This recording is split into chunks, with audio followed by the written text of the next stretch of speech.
హరే శ్రీనివాస. మీ నరసింహదాస్.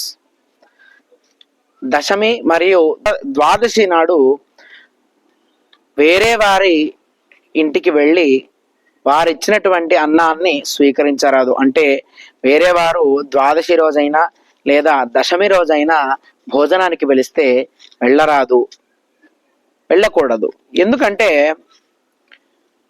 అక్కడ ప్రమాణం తెలియజేస్తారు ఏంటంటే, పరాన్నం యోహి భుంజీత ద్వాదశ్యాం దశమే దినే ఏకాదశి వ్రతస్యాస్య దశమ్యాం తుర్యభాగతః ద్వాదశ్యాం అర్ధభాగశ్చ తాతారం అధిగచ్చతి అని చెప్పి, ఎవరైతే ద్వాదశి మరియు దశమి నాడు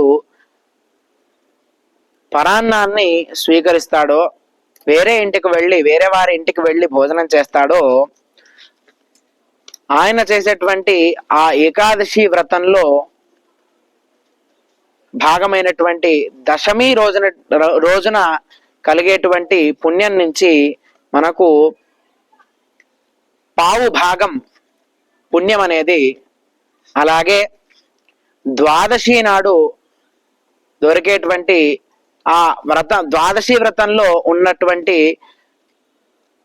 వచ్చేటువంటి పుణ్యంలో అర్ధభాగం పుణ్యం అనేది దాతారం అధిగచ్చతి. అంటే మనకి ఎవరైతే అన్నాన్ని ఇచ్చి ఉంటారో ఆయనకు మనం చేసినటువంటి పుణ్యం అనేది ఆయనకు కలిగిపోతుంది, మనకు ఆ పుణ్యం అనేది తగ్గిపోతుంది.